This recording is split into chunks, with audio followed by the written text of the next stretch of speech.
I'm Liz Haynes. I'm Liam Bartlett. I'm Alison Langdon. I'm Charles Woolley. I'm Tara Brown. And I'm Michael Usher. Hello and welcome to 60 Minutes. Tonight, a twisted tale of love, betrayal and murder. The love-struck Aussie. Do you feel like you're on the run? I am on the run. And the American vixen plotting his murder. She was sitting on top of me and I had a plastic bag over my head. She's been locked away for life. If she's not evil, I don't know what evil is. Now she's going after his kids. A war going on in my mind. What should I do? What shouldn't I do? Also, roll on up. The president's all-star team. Is he chocolate Jesus? Absolutely not. It's electioneering. Is this the most enjoyable part of your job? American style. Talking to you, Liz? Absolutely. That's a highlight of my week.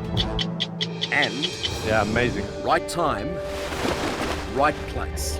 One of nature's all-time spectacles. Unlocking the secrets of the magnificent manta ray. It's kind of a mix between eagles and small trucks, really, isn't it? Something. When Michael Roberts fell madly in love with a beautiful American woman, he never imagined his life would end up as strange and as chilling as any crime thriller. Theirs was a whirlwind online romance. Within weeks of meeting, Michael had packed his bags and moved halfway across the world. It proved a fatal mistake. You see, Michael's new wife, the mother of his 2 young children, would become a cold-blooded killer. And just when you think this story can't get more sinister and more unbelievable, there's another twist to the tale. Iowa is a patchwork of flat, windy farms and towns that have seen better times. Early is one of them. Unremarkable until one terrible night before Christmas in 2001. Michael Roberts resident. I'm not really sure what's going on. There may be a possible shooting. And I just looked at them and I go, is my son here? And they go, yes. And I go, is he dead? And they go, yes. What happened in this small town is so sinister and chilling, it's almost too hard to believe. It's a story of love, betrayal, and murder.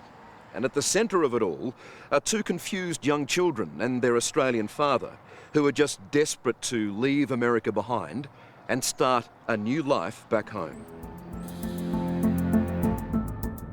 Do you feel like you're on the run? I am on the run. I am on the run. The sand at the Gold Coast is pure white. Michael Roberts is stranded in America, and his 2 children are essentially trapped here by their murdering mother, Tracy Roberts. Jury find the defendant, Tracy Ann Richter, guilty of the crime of murder in the first degree. Is that your verdict? She is serving a life sentence, but her grip and manipulation extends far beyond the razor wire. If she's not evil, I don't know what evil is. If that's not evil, I don't know what evil is. Tonight, an Australian father fights for his kids, a fresh start, and even his own life. When I woke up, I had a plastic bag over my head. This twisted tale began with a whirlwind romance. How did you get to know her in the first place? Tracy contacted me. We were one of the first internet marriages. You married pretty quickly, didn't you? When Tracy came to visit in Australia, we actually got married about 18 days later. They posed like the perfect couple. Michael is smitten. He packs his bags and follows Tracy to America. When did it start to wash over you that things weren't right? 2 months after I landed in America, I knew she was having an affair. So I didn't want to be another statistic, so I made a conscious decision to attempt to love her until she loved me back. Michael's perseverance seemed to work, and soon they had 2 children. But the marriage deteriorated, and there was a major source of tension. It turned out Tracy also had an 11-year-old son by a previous marriage. and she was locked in a bitter custody battle with her first husband. That battle would lead to murder.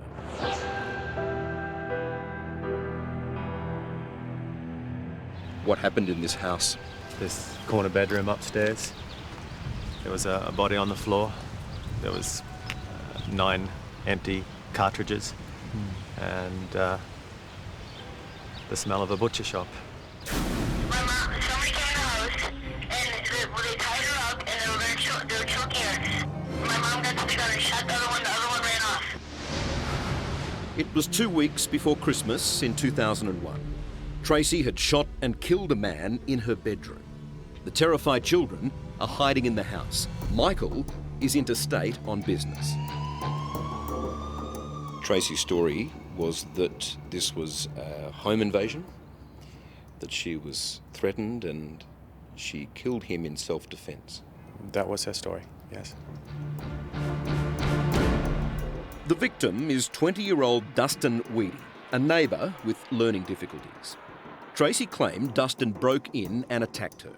So she shot him 9 times, including 3 bullets to the back of the head.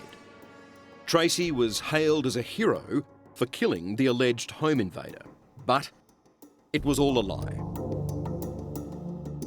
Why would Tracy make out that he would break into your home that night? She had constructed a story that her first husband had hired a hitman to kill her, or hitmen to kill her. And in order to support that allegation, she needed a body. The way you even describe that. It's absolute cold-blooded. I mean, it's horrific. It was premeditated murder. As outrageous as it sounds, Tracy even coaxed the impressionable Dustin into writing a journal saying he was a hired hitman. All of it an elaborate plot by Tracy to frame her first husband in order to win full custody of their son. She hated her first husband so much that she executed somebody to make it look like he did it. Amazingly, Tracy got away with it for nearly a decade, and might still to this day, if not for County Prosecutor Ben Smith.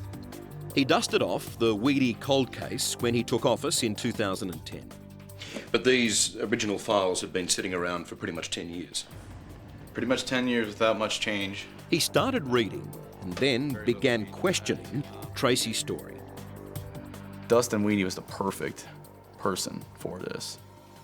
You know, he's not the most popular kid in class. He didn't have a lot of friends. But she couldn't have gotten anybody else to do that or go along with that, you know? You spent a lot of time in the courtroom trying to get inside her head. How would you describe Tracy? I mean, she's a liar. She only cares about herself. You know, there's not one thing that comes out of her mouth that isn't either A, just a flat-out lie, or B, a statement made for the purposes of getting something. How did you fall in love with someone who would turn out to be a sociopathic murderer? I'm not sure if I ever fell in love, and I didn't know what she was. It was a gradual revelation, I guess. Finding out the true reason of why Tracy took my son's life to this day haunts me. Mona Weedy is Dustin's mother. Because in her process of trying to save her own son from her husband, she chose to take my son away. And that's just so hard. How do you describe the sort of person that does that? A very evil, evil person. Just... Once a friend of the Roberts, Mona's suffering is hard to imagine. She lost her son to Tracy's gun, only for her husband, Brett, to then commit suicide, believing his son was the villain. You know, and in my opinion, she killed my husband too. You know, it's not, he didn't just go out to our son's gravesite and put a bullet in his heart because he had no pain. You know, she did that to him. She drove him to that. And Michael Roberts only compounded Mona's grief because in the years following the murder, he went along with his wife's version of Dustin's death. I chose to believe her, and I convinced myself that her story was the truth. That's an incredible lie to live with. I was lying, but it was subconscious. It was just a choice I made. Were you protecting her? I don't know what I was protecting, but I was wrong.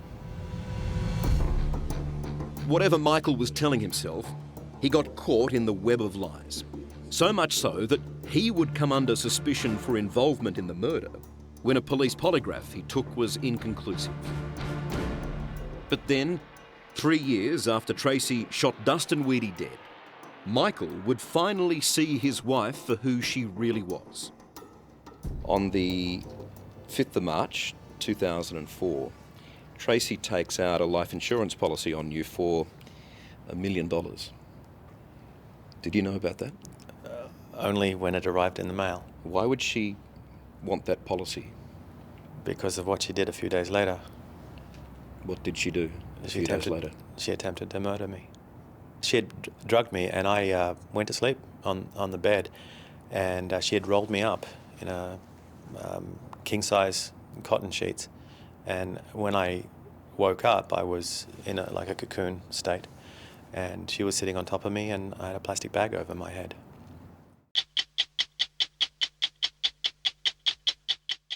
Coming up. When she tried to kill me, there were 3 $1 million life insurance policies on me. I have never known evil until I met Michael.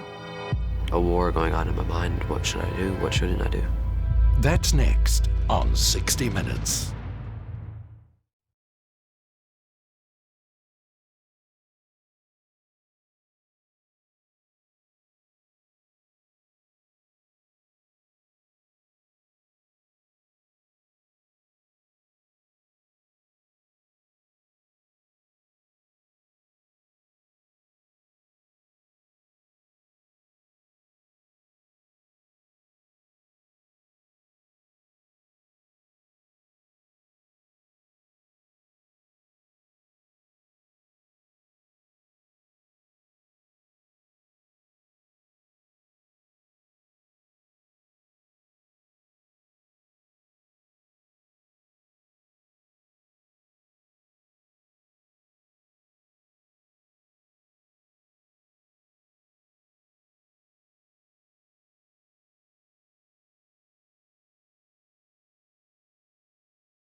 So she had drugged me, and I went to sleep, and she was sitting on top of me, and I had a plastic bag over my head. She's trying to kill you? Yeah. Yeah, she did a good job too, and it would have been the perfect crime. There would have been no evidence. Michael Roberts is fighting for his life. His wife, Tracy, had convinced him to play a bizarre game, what she called a trust-building exercise. She asked me to take deep breaths until I pass out, and that she would then take the bag off my head, I would wake up, and I would trust her forever because I would know that she could have killed me, and yet she didn't. Yeah. So that is just extraordinary. It is. It's crazy. 3 years earlier, Tracy had shot a man dead, an act of cold, calculated murder. Now, Michael's in her sights, having recently taken out multiple insurance policies on his life. Was it just about the money? Was she trying to kill you for... When she tried to kill me, there were 3 $1 million life insurance policies on me, plus another one that had come into effect for, I think, 30 or 60,000. I was stacked. Well, these are 2 of the letters from the insurance policy companies saying that and this is quite extraordinary to read, it's recently come to our attention that Mr. Roberts' life, you, may be in jeopardy due to the existence of this policy. Consequently, we're terminating the policy. She insured the house for 4 times what it was worth, took out life insurance policies on the children, stacked my insurance policy. Michael says he fought free, fled the home and the marriage. Needless to say, the ensuing divorce and custody battle was vitriolic. But a mother's rights won out. Tracy got most of the assets and principal custody of the children. How hard has this been on them? I don't even know where to begin trying to measure that. I've held them tearfully until they sleep on more than several occasions. I've gone through every what if in my head and every possible scenario on how things maybe could have ended up differently. And I don't think I would want to take the risk of losing one of them. Justice was catching up with Tracy Roberts. Prosecutor Ben Smith had quietly gathered enough evidence to charge her with the murder of Dustin Weedy. Jury find the defendant, Tracy Ann Richter, guilty of the crime of murder in the first degree. Is that your verdict? I was relieved. I thought it was over. I thought within a couple of weeks, maybe a couple of months maximum, we'd be back in Australia with my children. Tracy was sentenced to life in prison with no parole. According to the sentence, she will die here in this Iowa jail. Now, the very day she entered here should have been a fresh start for Michael and the kids, but there was no chance of that. Tracy wasn't about to let go, and from behind bars, continued to make life a nightmare for Michael and her children. I guess that's the prison over there, so... Today, Noah Roberts and his sister are about to be reunited with their mum. If you want to leave, you can leave whenever you want. They haven't seen her in over a year. So Mummy would sign there, full name, applicant's mother, is what she would do. The kids desperately need their mother to sign Australian passport applications. Without it, they can't live in Australia with their dad.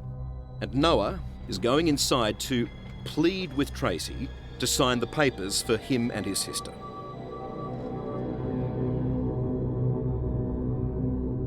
I mean, your ex-wife is just behind that barbed wire there. It's an emptiness. Mm-hmm. It's a disenchantment with the way things work. And now his son Noah is feeling the same. Son?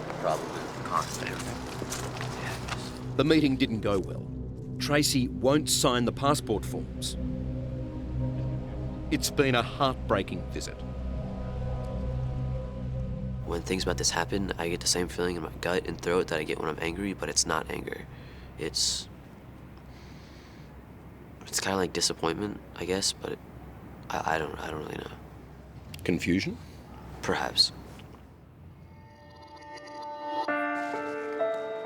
Noah is just 14, but dealing with very adult emotions, and his conflict is obvious.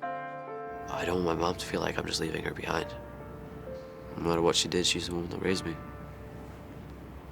Just a war going on in my mind. What should I do? What shouldn't I do?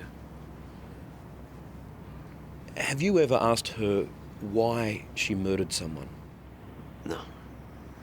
Do you ever want to know why? No, I do not. What dreams or hope do you have about how this is all going to turn out? Just leave. That's it.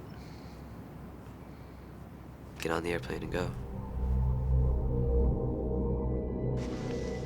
While Noah is understandably confused about all of this, his grandmother, Anna Richter, Tracy's mum, is crystal clear about her daughter's innocence. There's no doubt in my mind she will get out when it's reinvestigated, the evidence has gone over. I really, truly believe that she will get out. You believe categorically that your daughter is innocent? Yes. Will she sign the passports? Or will she sign the Would paperwork? you sign passports if you were in her position? But don't they deserve a chance to be with their father wherever it is? Under the normal circumstances, I would say yes. Under these circumstances, I would say no. They're better off, in my personal opinion, they're better off without him. But how can you say that? How can you think that? Because she's serving life in jail. It doesn't make for any murder. difference. Even in jail, she's a better parent, in my opinion, than Michael is. She has been described as evil. By Michael. How do you describe Michael? I have never known evil until I met Michael. I had no idea what evil was. I need to talk to my attorney first to find out what's going on with this. Then, as we filmed, Tracy called Michael for the first time in 8 years and offered some hope of approving the passports. All the money I have available in the world is $28,000. Would you accept that? But in yet another twist, Tracy's grip on Michael has tightened. She's won a court order forcing Michael to pay owed child support, even though he now has custody. But let me get it straight. She's behind bars for life, locked up. You still owe her child support money, and you have full custody of your children. I have to pay her $40,000+ or go to jail at the end of this month. Do you think Tracy will see the kids again? Noah said that he probably won't be seeing her for a long, long, long time, is the way he put it. So I doubt it. The children do seem to want to be with their dad. They do seem to want to move, to become a family and leave America and go to Australia. I don't find that to be true. However, Michael does have an unlikely ally in Mona Weedy, Dustin's mum. She knows what it's like to have a family torn apart. I personally believe those children need to go home with their father and hopefully have a good rest of their life. Tracy's not getting out of prison. She's not coming back out. She has no rights to her children. She gave up her rights when she pulled the trigger on my son, as far as I'm concerned. But this whole story is far from over. Tracy has launched an appeal against her life sentence, and that could take up to 2 years. So, while she clings to the hope of acquittal, Michael and the children feel like they're the ones who are being denied freedom.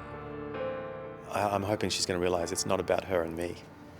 The fact that this is about the kids. I don't want to fight her. I don't want to fight anymore. I just want to go home, and the kids want to go home. A happy, quiet, normal family life. Yeah. The new normal, as we call it. We're looking forward to the new normal, because the old normal isn't much fun.